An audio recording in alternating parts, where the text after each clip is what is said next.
one. All right, we have with us William Gairdner, a conservative gadfly, as he's been described by others, but a man who definitely has, your mission is to encourage conversations. It's not to shut them down. For sure. Yeah.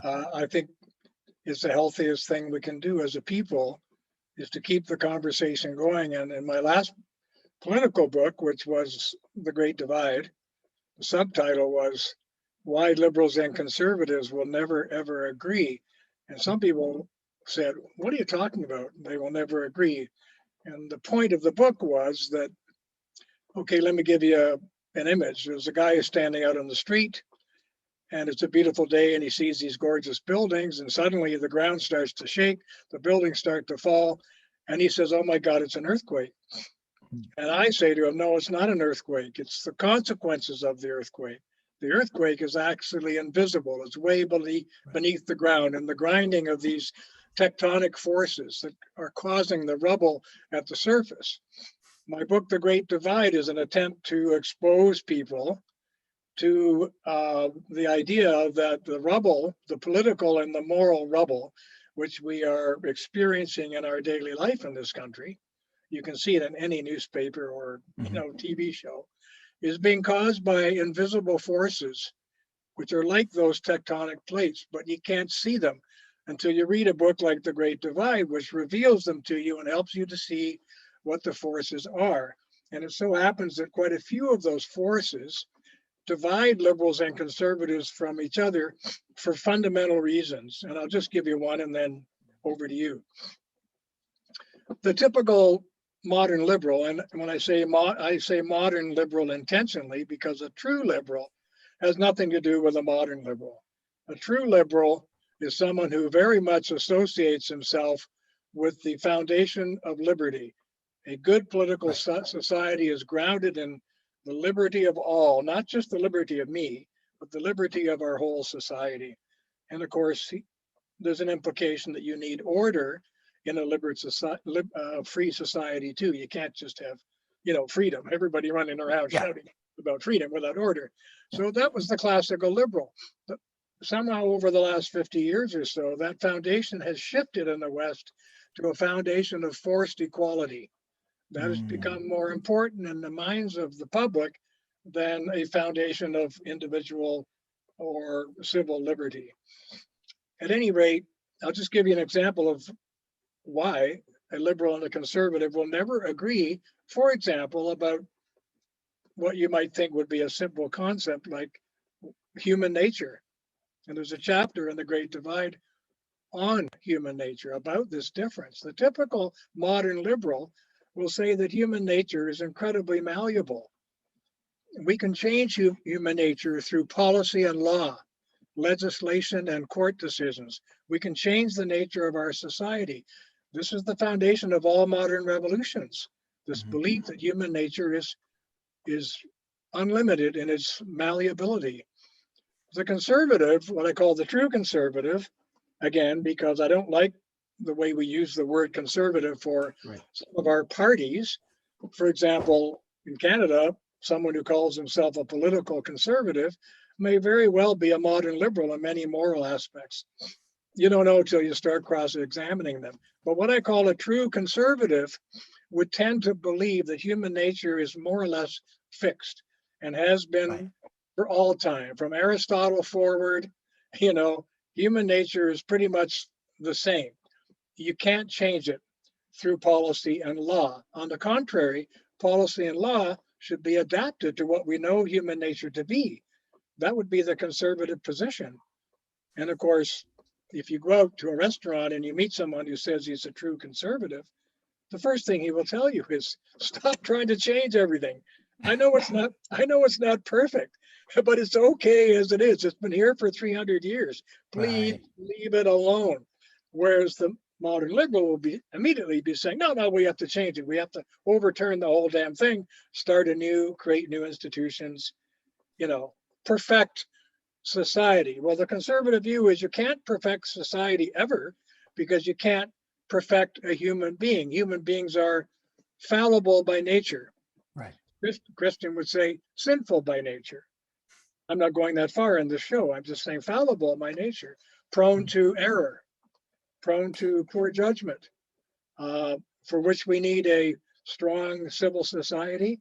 Many conservatives would say you also need a strong religion with moral beliefs embedded in it, because morality sits on top of religion and politics sits on top of morality. That's the kind of way things ought to be ordered. So this is a huge disagreement between the modern liberal and the modern conservative, you see. Can human nature be changed or not? If you believe one or the other, you can't merge those two positions. Now, sort of one thing that I kind of question about is inclusivity. You know, when you are friends with people that are different than you start to realize that you're more alike than you are dissimilar. Would Yeah. you? Yeah. So where do we go with that? I mean, you in your previous interview, you're talking about, you know, homosexual rights and all that stuff and how, you know, conservatives, but then you said we all have equal rights. The problem is when there's this kind of element of mandatory tolerance, because in my view, mandatory tolerance does breed resentment. And we're seeing that with cancel culture, right? This sort of, you need to say that. And if you say this, there's consequences. Well, in many ways, in forms, cancel culture is creating the radicalization of the right. Like it's this weird marriage that's happening there.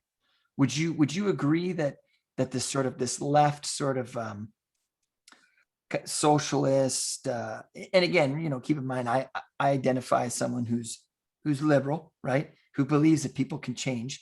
You mean modern liberal, you're not a classical liberal. No, You're a modern liberal. And you know what, my friend, I'll be honest, William, I'm not too sure. I'm not dead set on exactly what I am, but I do know that equality and equity, you know, that can make society better. I'd like to talk about those when you're ready, but go ahead. I don't want to interrupt you.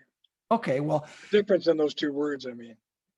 please. Yeah. Well, I'll finish by saying that I believe mandatory tolerance breeds resentment, you know, when we're forced to think a certain way. What are your thoughts? Well, you know, again, I'm conservative minded, not in the political sense. I don't join parties.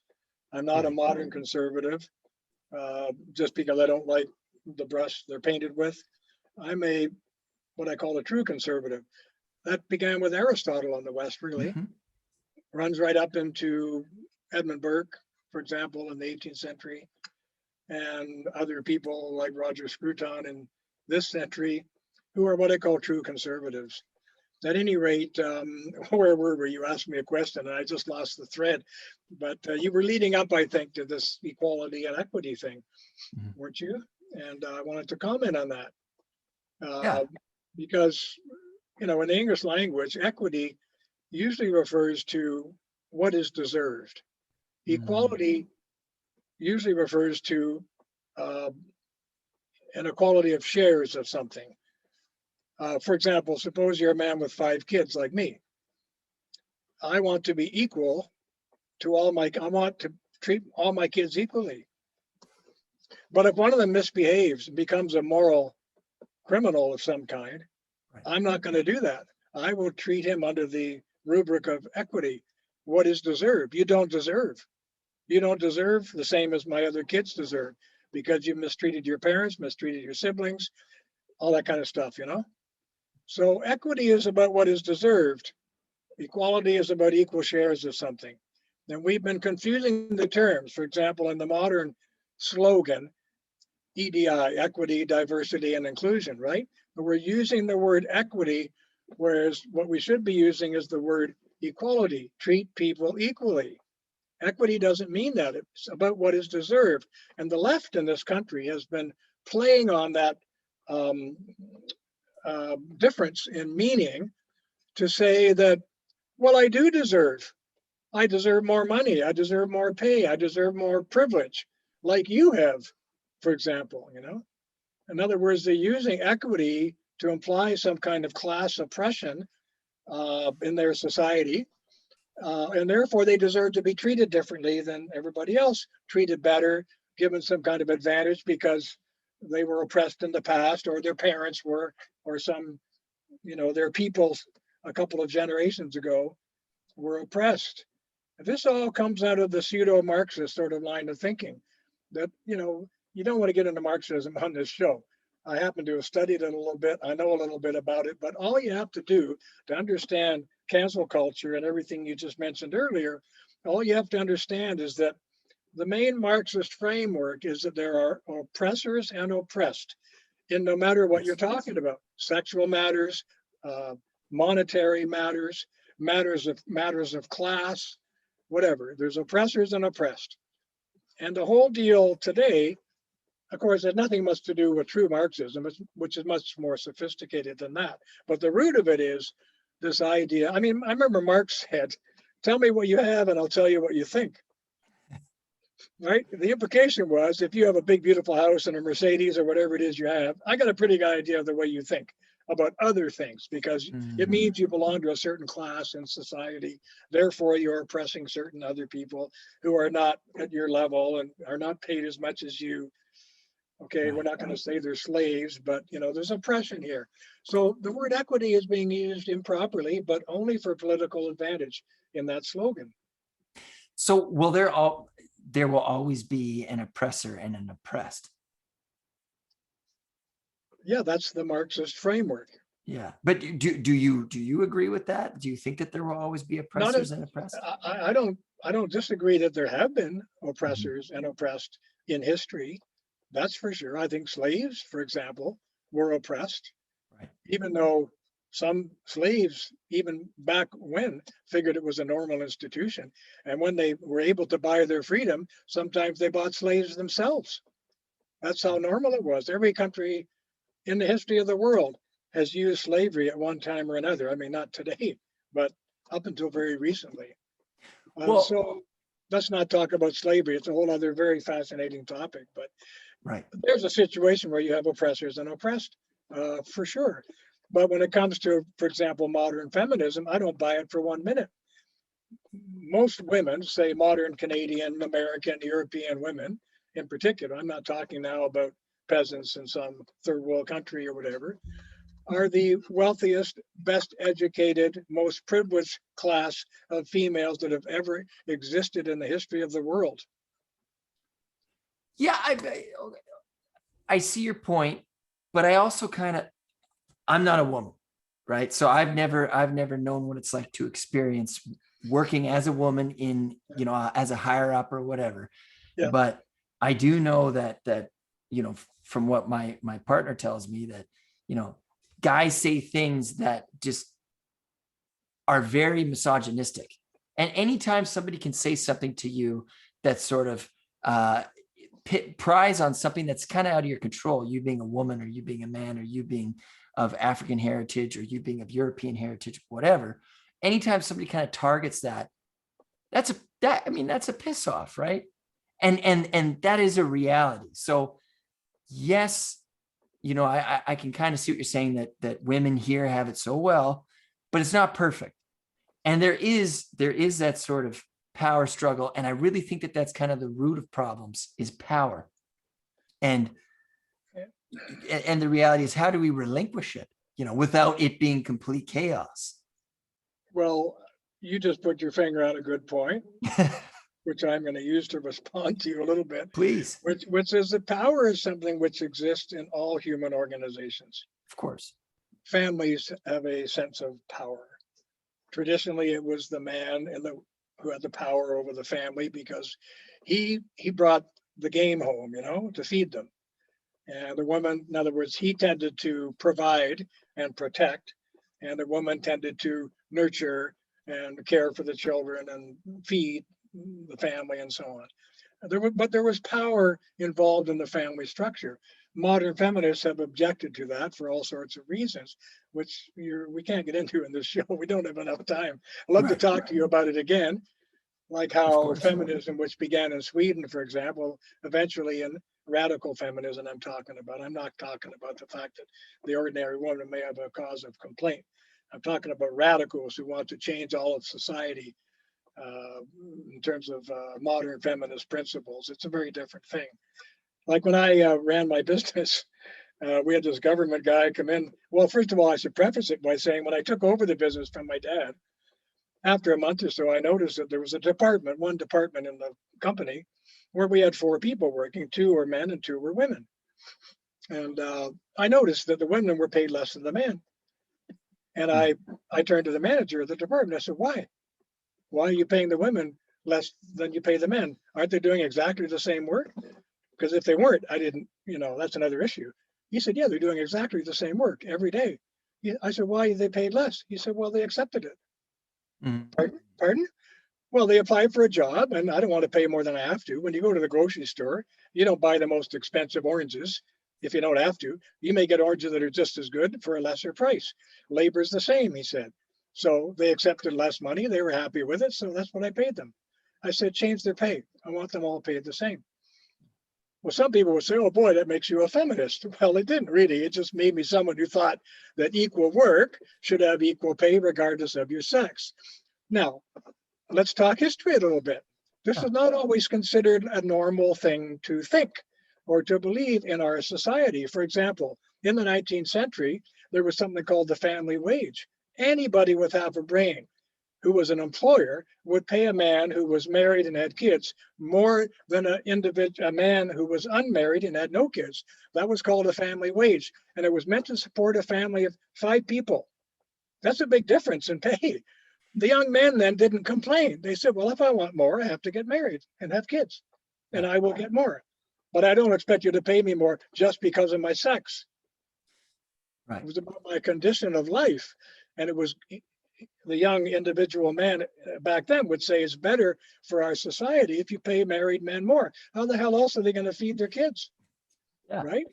So it was considered normal. But along came more of the Marxian sort of thing, the radical feminist sort of thing. By the way, a lot of radical feminists, well-known ones in Canada, were self-acknowledged to be Marxist or had studied Marxism. So here we were applying the oppressor-oppressed paradigm again. Right. At any rate, when I paid those women equally to the men, I just thought that it was a good thing to do because they were doing equal work. Before I knew it, like 6 months later, some little guy from the department of whatever in Ontario came marching into my office, campaigning for equal pay for work of equal value. And I said, pardon? He said, we need to do a survey of your company and to examine all your departments. I said, who invited you here? And he showed me the law, whatever, that he had some right to come into my company and start examining everything I was doing.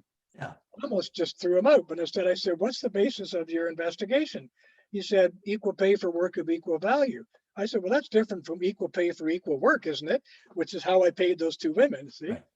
He said, yes, it is. I said, how do you assess equal value? He said, well, for example, we go into your restaurant. We had a restaurant in our company, and we examine the work that the cook is doing in the restaurant. And we compare that to the work, let's say, that your maintenance man is doing up in the roof, servicing the air conditioning units and all that, and the plumbing and all that stuff. And we rank these types of work. And if they come up with the same number of points, we say it's work of equal value. Mm.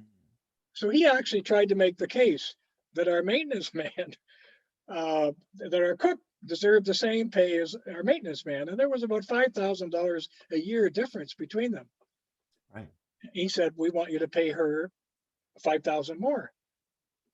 And I said, why? I said, when I advertised the job, 100 women lined up to be a cook. They love the job. She loves the job. When I advertised for a maintenance man, nobody at her level of pay, nobody came. I didn't want to pay more for the maintenance guy, but I couldn't get anybody more at that pay. I had to keep on raising it till finally I got a few applicants and I chose the best one, and that's his pay. Well, market prides, a neurosurgeon shouldn't be, or excuse me, a server shouldn't be paid the same as a neurosurgeon. No. Right. But he was trying to say, oh no, we are government. Yes. We can assess the value of these jobs. And I just said, get out of here, Get out of here. And then I got Premier David Peterson on the phone because he published a paper called the government's green paper on pay equity, which is what they called it, misusing the word equity again to mean that women as a class are being oppressed by men as a class. And I said, why do you say that? You know what he said?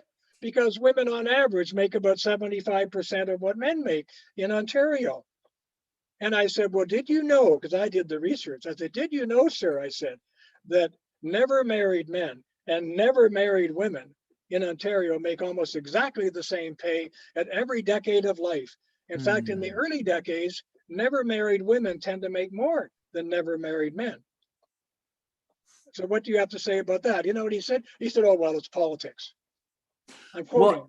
Well, actually, Jordan Peterson talked about this, and he sees himself as a classical liberalist, and everybody just does a Rorschach test on seeing what he is, and that's why it's like, oh, Jordan Peterson said this. Anyways, you're kind of like a classical conservative, so the two of you are. I wish you guys could have a debate or a discussion. Well, I sent him a copy of The Great Divide, and he said it's on my desk, but he hasn't had time to read it yet. Amazing. He's exploded. He exploded. But back to my point is he said something similar, that the reason for that kind of gap in pay is because marriage. Exactly. And women have families, right?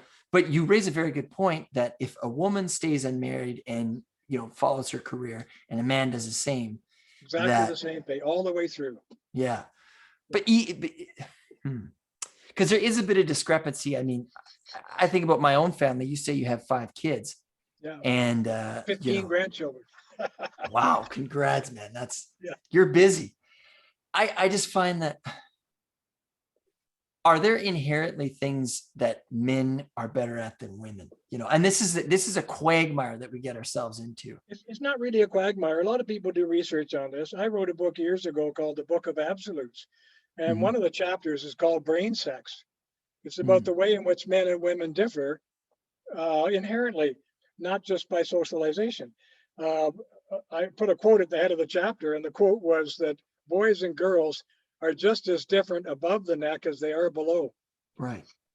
And the reason is when we do investigations of their brains, how their brains work, and their aptitudes, what they're good at by nature, we say, they tend to be quite different.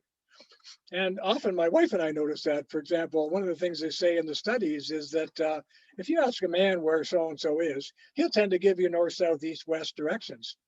The woman will tend to go by imagery. She'll tend to say, well, you go to the bakery shop and you turn right. And the flower shop at the corner, you turn left there, and there you are. Very different way of perceiving space. Right. Very different inherent capacities with manipulation of numbers and things like that. And affections. We had a feminist neighbor when we lived in Unionville. She was a terrific gal, but she had 3 daughters. And she didn't want them to be socialized so much as girls. So she would buy them boys' toys, like, fire engines and stuff like that, right? One day she gave up with a laugh, I have to say, because she was a lovely girl. She gave up with a laugh, she said, because when she went to kiss her daughter goodnight, the daughter had put the fire engine to bed with a bottle.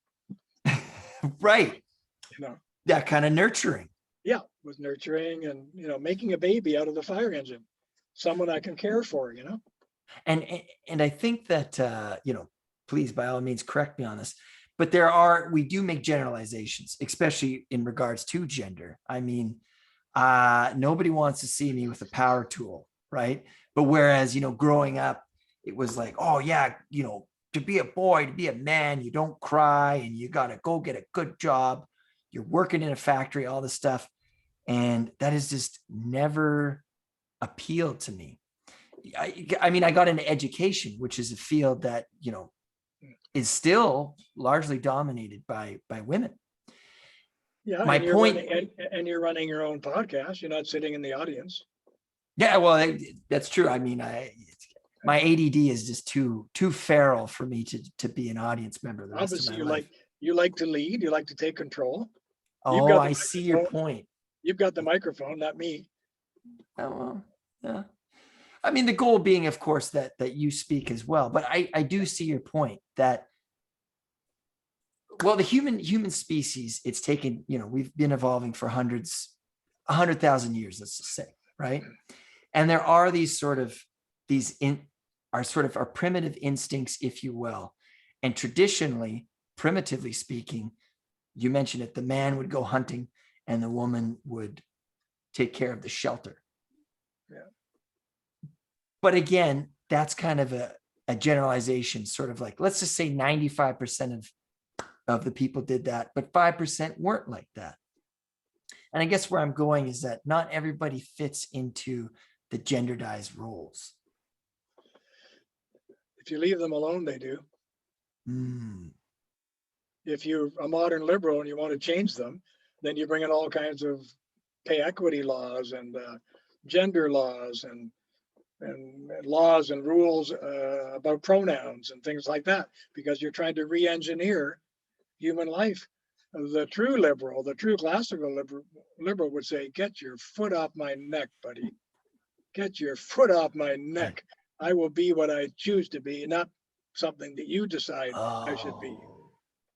So a liberal, okay. I appreciate this free lesson.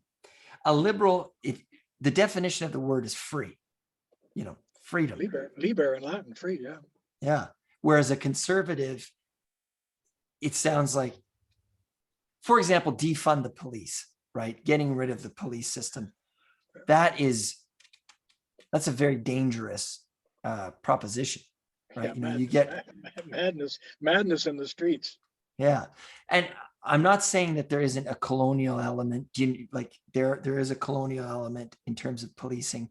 But again, the road to hell is paved in good intentions. The police was started as a way to keep law and order, right? And if you're to get rid of that, we saw what happened in the United States, in Seattle, with that. Seattle, Portland, Minneapolis, everywhere. Yeah, it was chaos. Yeah, it still is. Wait till this George Floyd judgment comes out, and the guy does not get charged with murder. He'll just say, I was doing what the police school taught me how to do. And the guy died. He was a drug addict. He was whatever. He was blah, blah, blah. I wasn't trying to kill him. And they'll let him go. They'll charge him with something else. And the streets will be burning again. And the police will back off, afraid to go in and control the public square. I thought it was disgraceful last summer. I'm not saying I agree with any policeman should be killing anybody, especially an unarmed man. It shouldn't happen, but it did. But then the fact that the police just backed off when the rioters, who pretended to be only protesters, in fact, they were mostly rioters, looting, smashing, breaking windows, burning police stations, please, This is where we disagree, but respectfully, of course. All for protesting, by the way. Yeah. Oh, well, I mean, that's a political freedom, right? The ability to protest. 50 people died last summer. But then you think about the Capitol Hill, the storm, and those were all, and then the gun laws, and there's just so many, here's what I think, and maybe this is something that we agree on, is that democracy is really starting to show its age, at least this manifestation of it. It's really starting to show its age, especially with things like the internet and the way that information is shared. There does have to be some adaptations. That's what I believe. I agree with you. I would say it's out of control. Somebody I read recently, I can't remember the name of the fellow, but his argument was that too many of our modern democracies are just getting too big. And there's a tipping point where when they're a certain size, they simply can't be managed. I mean, I think he's making a case. They simply can't be managed. There's too much going on, too many people, too many cross purposes, too many different kinds of law at cross purposes, state laws, federal laws, legislation, judicial state, judgments. I mean, all kinds of stuff. Impossible. So people like that are saying we should reduce the size of some of these countries. Like maybe America should be broken up into 5 different countries: West, East, Central, Southern, Northern. Let them run collections of states. They can run smaller entities, and they can have treaties and deals and do business together like they do now. But let's stop pretending that. I was in Washington a couple of years ago, and I've never been there before. I was quite intrigued by it, and I was at this wonderful dinner put on by Encounter Books. They were celebrating all their authors, and I'm one of their authors. And so there was this woman standing there, and I said, Washington is really something. I said, it's like an imperial city. You know what she said? Yes, she said, pity, pity, she said. America was never designed to be an empire, an internal empire run from Washington. In fact, in the term United States, the emphasis was on the word states, not on the word united. Now she says the emphasis is on the first word, United States. The federal government, especially through the 14th Amendment, has found all sorts of ways, mostly through the courts, but also through these amendments, to trample on states' rights. So, and by the way, Canada has suffered the same sort of thing. The Charter of Rights and Freedoms basically subordinated Canada's provinces to all sorts of quasi-socialistic things like medicine, welfare medicine. How did we do it? If Canada's constitution says, and it still does, that medicine is the right of each province, right? And there's no meeting between them. It's the right of each province. How did the government get around that? How did young Trudeau's father get around it? Well, the father was a lot brighter than the son, I have to say, first of all. But I didn't like what he was doing. You'll hear no disagreement with me there. No, but I didn't like what Trudeau Sr. was doing to the country, because what he said was, along with the Gang of Five, Monique Bégin, Pierre Trudeau, Lalonde, and Marchand, and a few other guys. It was all French Canadian. And they wanted to socialize Canada. So what they said, well, let's start with medicine. The provinces objected and said, medicine's our right under the Canadian Constitution, which at the time was just the BNA Act. It's a provincial responsibility. So what the Gang of Five said was, well, we have the right to tax everybody. So we're going to tax the hell out of you, a lot more than we were, right? And we're going to offer to pay half your medical costs if you come on board with the 5 conditions of socialized medicine in Canada. And the only province that fought it was Alberta, I think, maybe Saskatchewan initially. And Alberta tried to hold out, but there were billions of dollars on the table. So through a form of fiscal bribery, Trudeau and the rest of the gang figured out how to get Canadians to talk about socialized medicine coast to coast, equality of medical rights coast to coast. It's not in the charter. I think you nailed it. You nailed it there too by saying there was billions of dollars on the table. So there's an element of guise to everything, right? Like under these socialist, like you look at Russia, it was a communist country. Well, what else did it have? Gulags, right? These places where anybody who disagreed with the state, which, FYI, it's clearly not freedom if you're not allowed to disagree with the state. They went to these places and disappeared.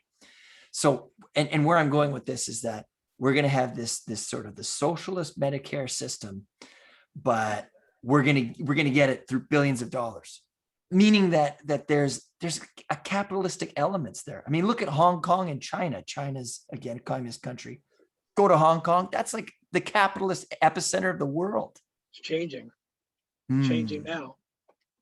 China's moving in, man. The idea of one people, two systems is gone now. Democracy is pretty much finished in Hong Kong, which is a real shame. It's been a shining light of the free society for so long, 100 years or more, Wow. Sad to see. So here's a controversial question. But we talk a lot about decolonization, right? This period of you think about how small Britain is on a geographical level, but for a time, the sun never set on the British Empire. No, that's right. And then you think about the consequences of colonization and of, turning colonies into essentially just resources that are taken from, and the consequences that has happened that echoes to today. I mean, you look at places in Africa, and the reason why they struggle so much is because think about the war in Iraq. America went in there, they tried to stabilize it, and then it wasn't working out, so they pulled chute. But that was a reaction to a real terrorist threat, wasn't it? I mean, and also I like to stick with your colonization example, if you don't mind. Please. Just for a moment. Yeah. I have a very dear Black friend whom I've known for 45 years. He's from Jamaica. He came here when he was 9 years old. His sister still works in the Jamaican government, and he's a journalist and a really astute guy. And I said to him, listen, I said, would you say that Jamaica was better as a colony or better now? He thought for a few minutes, and you know what he said? We were better off as a colony. Absolutely. We have better policing, less crime, less poverty, Yeah. better sewage systems, better water for purification, better courts, better government, and better schools. There's no question about it in his mind. And I think that's true for a lot of colonies who went out on their own. What did colonize? I'm not saying the colonizers weren't abusing them in many respects, taking too many minerals out or treating them as simply as resource centers. I don't know. But they also brought them railroads, highways, the automobile, clean water, education, courts. Now, my counter to that is that if you look at Juan Perón and Eva Perón, was that Argentina? Yeah. Anyways, they did the whole national. Yeah, well, they weren't a colony, were they? I mean, well, what they were technically they were, because Latin America, those were all colonies, and they created their own independence. Right. And so anyways, my point is that Juan and Eva Perón, they nationalized their country. So it means that they bought out the foreign investors. Now, what did that result in? A huge deficit, because they had, they were in a huge debt because they had to buy that out. Where I'm going with this is that these countries that were formerly colonies, to get themselves out, there are extensions of that, right? I mean, you look at Haiti. Again, I can't verse myself too well in it, but the reason why these countries have struggled is because of how they were treated.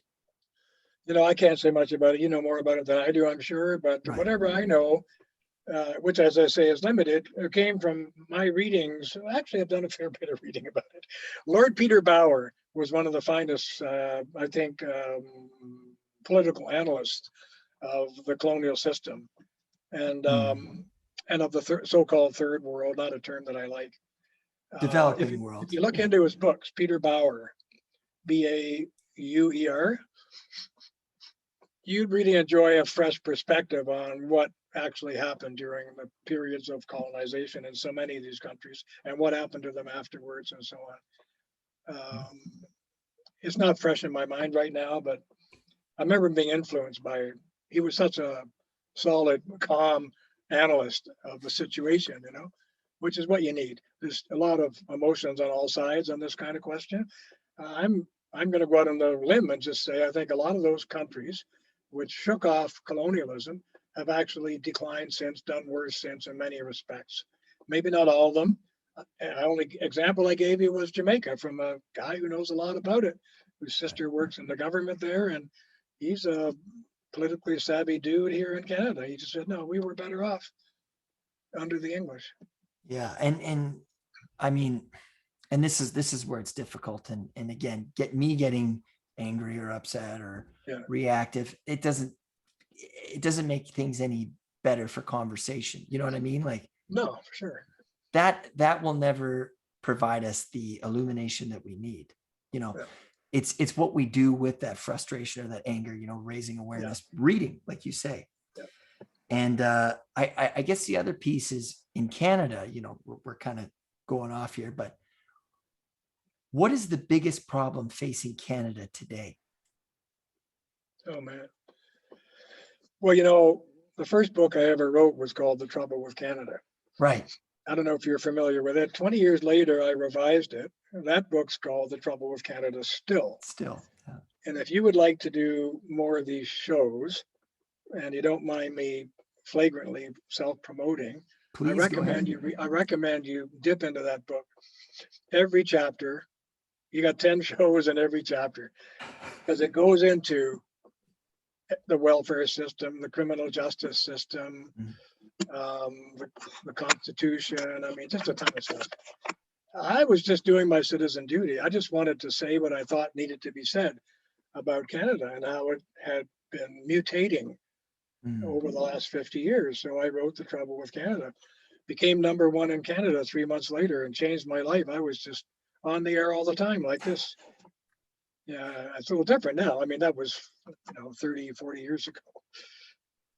Well, actually, that's a good point that you raised, because you're an Olympic athlete. Yeah. How did you get yourself into this position where you started speaking about politics and in being a Well, classical conservative? I started out professionally speaking as a professor of English literature and philosophy at York University. Then my family's business got in trouble, and they went like this: "You got to help us." So I left teaching, regrettably, because I think teaching is a noble calling. You're a teacher; it's a Mm. wonderful way to live. And in a way, I teach still because I write books and essays all the Nice. time. But I don't have classes anymore, which I really enjoyed. At any rate, I went into the business, and then I saw what Pierre Trudeau was doing to Canada, especially with his Charter of Rights and Freedoms, which basically threw the legislative initiative to the courts. Whereas I felt it should stay with the people who represent us. They should be hashing it out, arguing it out every damn day until they arrive at solutions that are agreeable and efficacious. Instead, what a member of parliament does today, she said, "Oh, we're not going to touch that. Kick it Right. upstairs to the Supreme Court. Let them deal with it." Why Not me. why are they doing that? Like, are they afraid of offending people? What's the Oh sort yeah. of Oh yeah. Talk about deplatforming. I mean, they don't want it. They don't want their reputation to be smeared because they took an unpopular position. Whereas originally, when we decided to go with the parliamentary system, the Westminster system, the idea was that you take the heat, buddy, if you're going to take that job. But with the charter, they can kick it all upstairs because nobody knows what certain words in the charter mean. For example, what does the word equality mean? Nobody knows. Section 15 and other sections that have to do with equality in the charter, it'll say what the people who wrote it think it means, but they're just abstract words. They get filled in with particulars by judges in the courts. Now, if you have a liberal judge in your court, he'll say it means this. If you have a conservative judge, he'll say it means that. This made us more like the Americans. We're talking ever since the last election about stuffing the court. They want more seats so they can put more liberals on, because what was Trump doing? Trump was stuffing the court with conservative justices.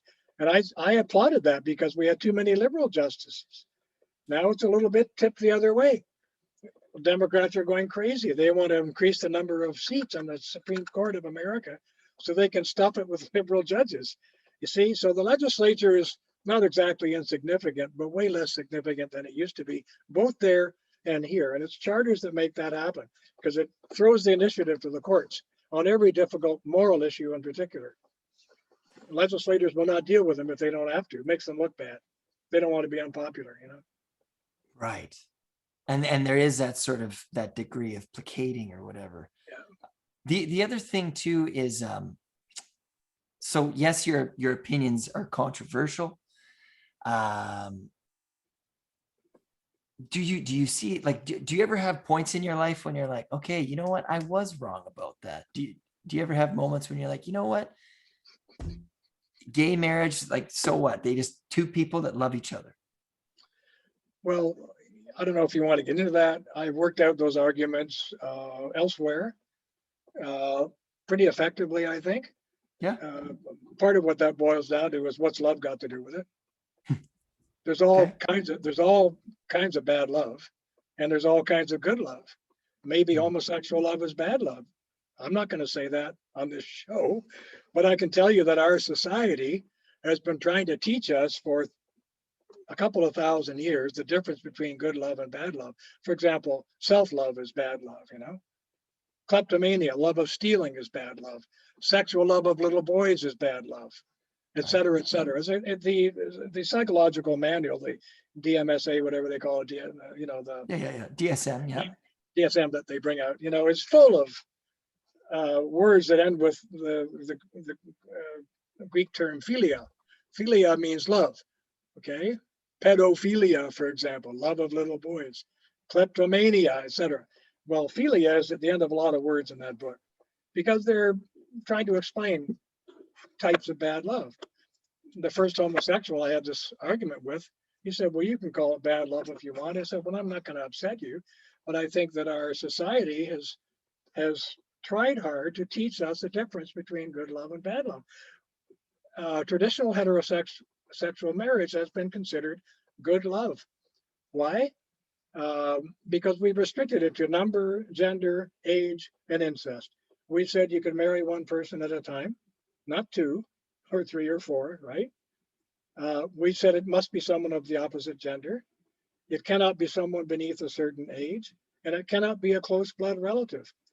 That has been the four-legged chair on which we built the form of good love that we've always known as heterosexual marriage. And we never spelled it out in the legislature because no one ever felt we had to. It was assumed, everyone agreed. That's the best thing for civil society. And it's the best thing for raising children.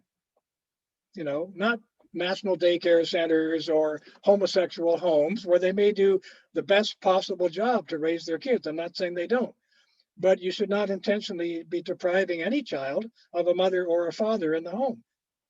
If you, not by law, not if you can help it. Anybody with half a brain would say that the best thing for a child is a loving mother and father in the home. That's the model. And if you want to live some other way, we're not going to stop you. Mm. But don't ask us to pay for it or give you medals for it, Right. or dignify it by some kind of label or term, which makes it seem better than it is or equal to our thousands of years history of heterosexual marriage. It's not equal to it, and it can't be equal because you can't join two penises and two vaginas, you know, so you can't actually have a marriage in the traditional procreative sense. What's procreation got to do with it? Well, Mm. what's the preservation of civil society got to do with it? Surely we all have a vested interest in trying to keep our civilization going and keep it alive. We're not going to dictate how many kids you have or I have. What we're going to say, if you throw enough boys and girls together, you're going to have children. Right. There's going to be children. You can throw as many homosexuals together as you want, and there will be no children. Now, I guess my question for you is, you know, you've, and I can't even speak to this, but somebody might say, and I'm thinking this, that, well, based on your experiences in your environment and the people that were around you, I mean, you're talking about being in Washington, D.C. and thinking this is like an imperial city. It sounds like you were of the more, you know, upper class, if you will, right? Would that kind of make sense why you have these views that other, you know, the masses, let's just say the people who are not as in, you know, there's a higher percentage of people that are not like that. Is that why you have these? No, I like to think it has nothing to do with that. Okay. It's true, I was raised in a decent family, a nice family. My grandfather was actually a wealthy man until he went broke, and then he made it all back again. He was a really interesting guy. Yeah. My family was not particularly wealthy when they started. They ended up doing pretty well. I've ended up doing pretty well, even though I was just an English professor. Right. You know, I've done well financially too. I'm not ashamed of that. Everybody wants to do well Of financially course. if they can. But no, those, in my views, go back to Aristotle. What is the good of civil life? And once we decide what the good is, should we not all be supporting that? We have felt for, by the way, Canada's own parliament voted against homosexual marriage 3 times. People we sent to parliament voted against it outright 3 times in a row. And then they finally caved because they saw, you know, finger in the wind the way this thing was going. France objected to homosexual marriage. Many European countries still object to homosexual marriage. Canada caved. Why didn't they? Because they said, that's not the good of society. We don't mind a civil union. We don't mind giving them certain rights and benefits as a couple, if you like, but it's not the same as a procreative heterosexual couple because they cannot produce new citizens for our society. And so we're not going to treat them the same. Many have caved. And by the way, France caved. France started resisting this whole thing. No way they were going to go to homosexual marriage. They were okay with something they called a civil union. Mm. Canada's own court used the word conjugal to justify the idea that a marriage could be between any 2 persons. Actually, that's a good point. So what is the purpose of a marriage? Is it to produce children, to continue on the country? If it weren't, why would we do it? Not for love, because people fall in love all the time and they fall out of love all the time. Right. We call that divorce when we get into that business, but love has nothing to do with whether or not you have an institution called marriage. The marriage institution is about the continuation of your civilization. Yes, it's nice if they love each other. Yeah. And it's nice if they love each other, but You're not going to rest government policy on love, for God's sake, because people fall out of love. And then what? Then we say there's no marriage? Is that your idea? Marriage, love justifies it, and therefore hatred justifies ending it? Yeah, I mean, and again, I mean, this is where we disagree. It's just like, hey, if for me, it's like if two people love each other and they're not serial killers, you know what I mean? It's just a man and they love each other. They want to live with each other and make memories. It doesn't, it's not harming me. No, but they see, there you go. That's Mill's harm principle. See, John Stuart Mill and his harm principle, and you're quoting it. See, it's in the public, it's in the public mind, but it's not sufficient to organize an entire society around the idea that you're not harming somebody, because first of all, you don't know whether you're harming somebody or not. You could be harming your whole society down the road. For example, the first homosexual I had this argument with, nice guy, we had a good debate. He said, why don't you want to give marriage to gay couples? And I said, well, would you give the Victoria Cross to a coward? What do you mean? I said, well, would you? He said, no, I wouldn't. Why? He said, because it would tarnish the Victoria Cross. And I said, well, I don't want to tarnish the institution of marriage by giving the institution to people who cannot reproduce and thus defend the defend my society and its existence. Keep it going. I don't mind you living together. I don't think you should be taking my tax dollars for it. You're free to live together. I'm not going to say a word about that. I think it's weird, but you don't. Fine. I'm enough a liberal to say, live with who you want. No, but don't ask me to pay for it, fund it, subsidize it in the tax system or any other way. So Canada's court, you know what standard they used for marriage of two persons? Any two persons? Conjugality. The word conjugal comes from the Latin conjungere, which means to join. Right. Join sexually. You can't join two penises and you can't join two vaginas. So when the court says conjugality, what do they mean? Washing dishes together? Chatting in front of the TV at night? Why would they use the word conjugality for something like that? Yeah. And yet, if they're going to enforce conjugality as a standard for homosexual marriage, what are they going to have? Gay police? They're going to go into your house and see if you're actually somehow joining with your partner? Yeah, I mean, like that's something that I think we could get a little bit. Like, I mean, yeah, I can go there. We can go there in the future. I don't want to blow your show up. I'm just saying. Oh, no, you're not blowing my show up, man. Canadians haven't faced these fundamental issues. What is conjugality? Well, the term has been used for thousands of years to mean the joining of opposite sexes. You can't have conjugality of any two persons. Okay, so here's kind of my question though. Like a lot of this is very much, we do have to adapt, or at least that's my belief. You know, my belief is that society, it's made of adaptations. The Industrial Revolution, the Agricultural Revolution, and we talk about these Faustian sort of agreements that coincide with those. Well, now with the internet, now with information that is so readily available, there are going to be adaptations that need to be made. And the way that you say it is like there's this language of classical, right? Of upholding the way that things were and perhaps the things, how they were meant to be back then. But there is a degree of, again, adaptability. And I think in your previous interview, you were speaking about how this guy's like, you know, aren't you on the losing side? What are your thoughts about that? Like, is this? Yes. If you ask me how I felt about promoting classically conservative and some libertarian ideals for the last 40 years, I would say I feel like I'm a man who's been standing on a rock in a leftward drifting sea. And in the distance, I see ships drifting to the left, and I hear voices. And you know what they're saying? Look, there's a man out there drifting to the right. I haven't moved. I haven't moved because you're on a rock. I'm on a rock. And the rock is the fundamental principles of the good life and of natural law, from Aristotle right through Burke up to me. Excuse me for saying that. I don't want to put myself in that class. They're wonderful people and they were great minds. And I'm just a guy trying to do his citizen duty. And that's why I wrote The Trouble with Canada. I wanted to wipe my hands of all this. I was prepared to pay $5,000 to publish that book. So I gave it to an editor. Here, clean it up, fix it, choose a cover, nice type style, and I'm done. Well, he called me back 2 weeks later. He said, I love your book, he said. So I took it down to Canada's largest publisher, and they want to see you at 11 in the morning. Wow. I said, what? You know, writer's dream, right? Yeah, So I went there at 11 the next morning.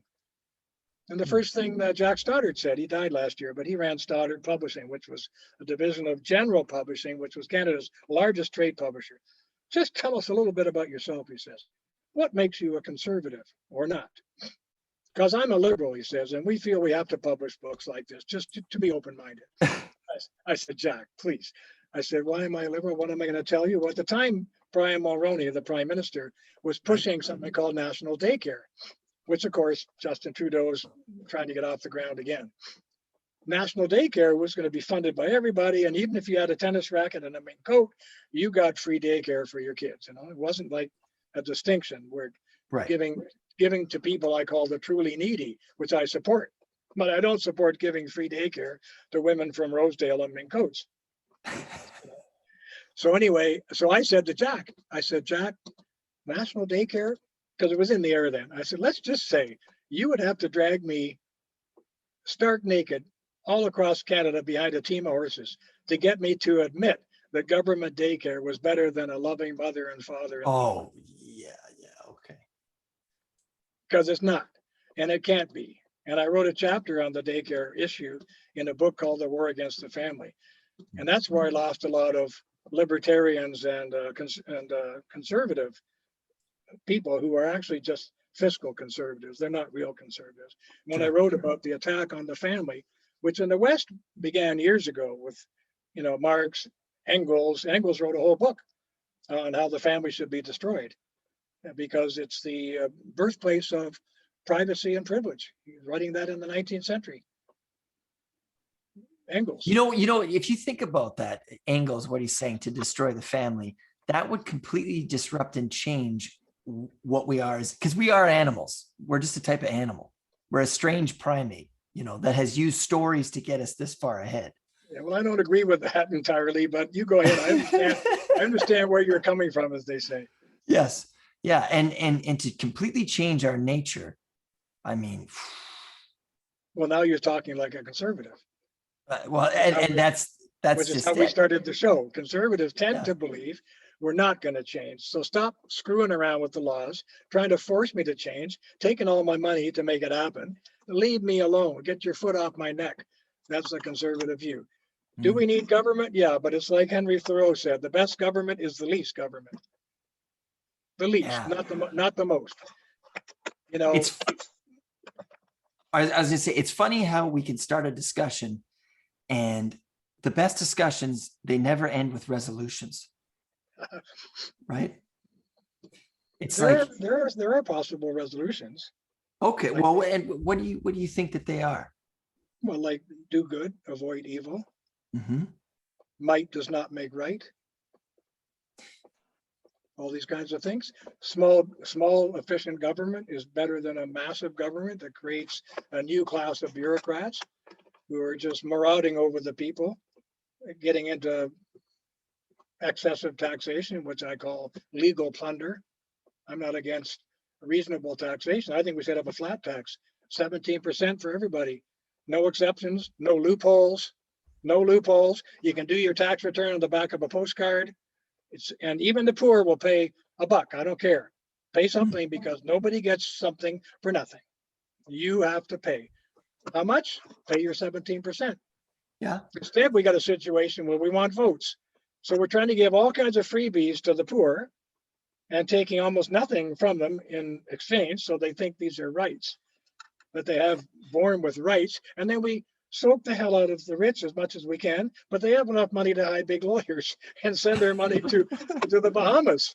You know what I mean? The whole thing's a mess. And with a flat tax, no one's going to complain. I'm happy to pay a flat tax. I wouldn't even look for a way to avoid taxation. Now you, me, everybody tries to do everything they can to avoid excessive taxation. I didn't say evade. I said avoid excessive taxation. Because you have no moral obligation to pay the most tax, and neither do I. Right. So when you hire your tax guy, I know what you do. You walk into H&R Block and you say, here's my income statement. Work it out for me the best you can. Right. And what you mean is, don't make me pay any more than I have to. Right. Okay, maybe you're filthy rich and you say, I want to pay more. But very few Canadians say that.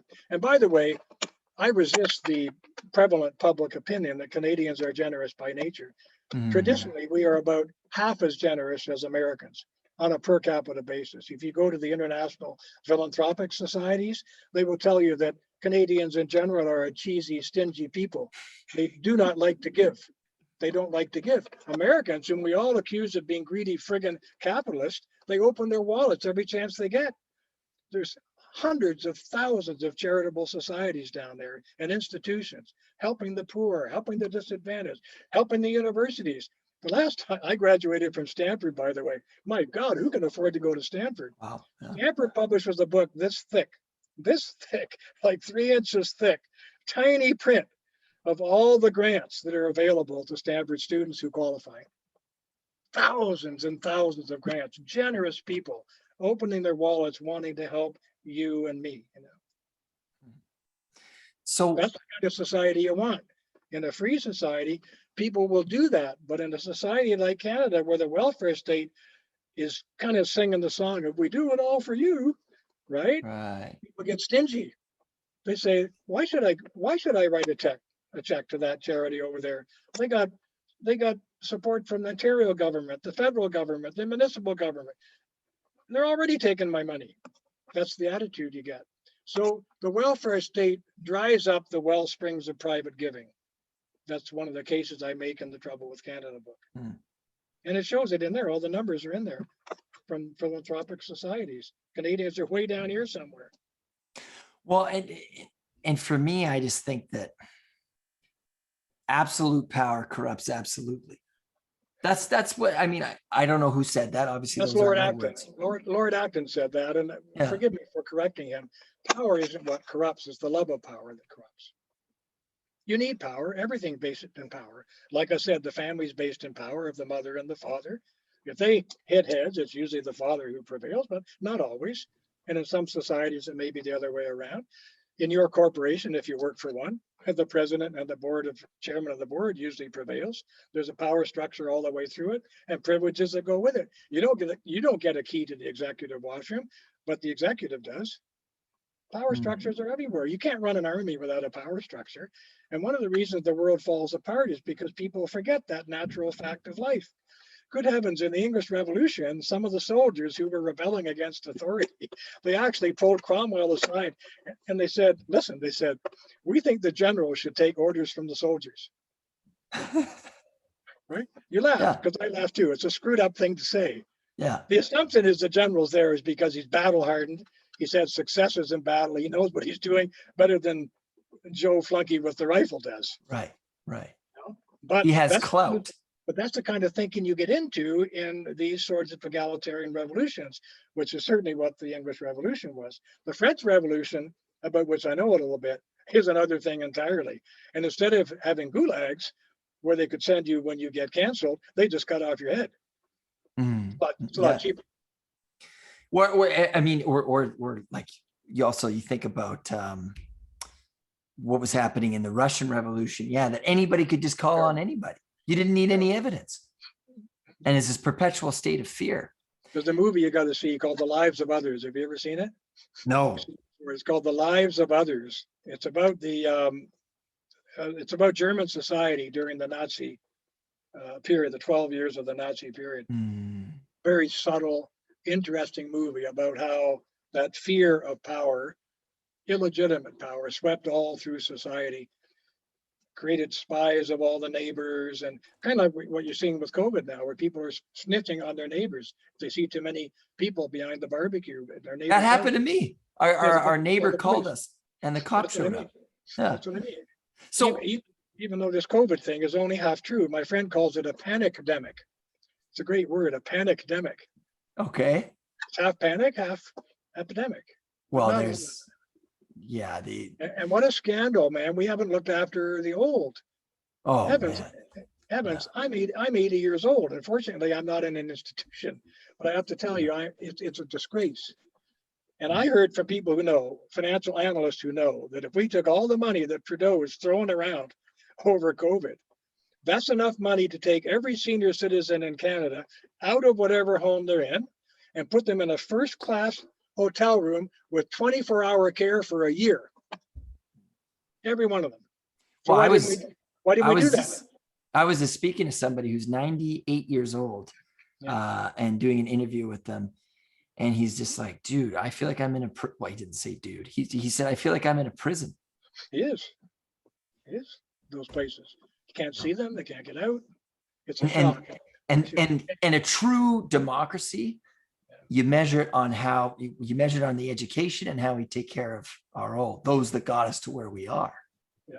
I you think don't need a democracy for that. That's society. Any good society, they do that. Right. Healthy, functioning civil society, they do that. Doesn't matter how sophisticated or primitive it is. You know, if it has the care of others, if the good of all precedes my good, then people make the right choices. Let's do what's good.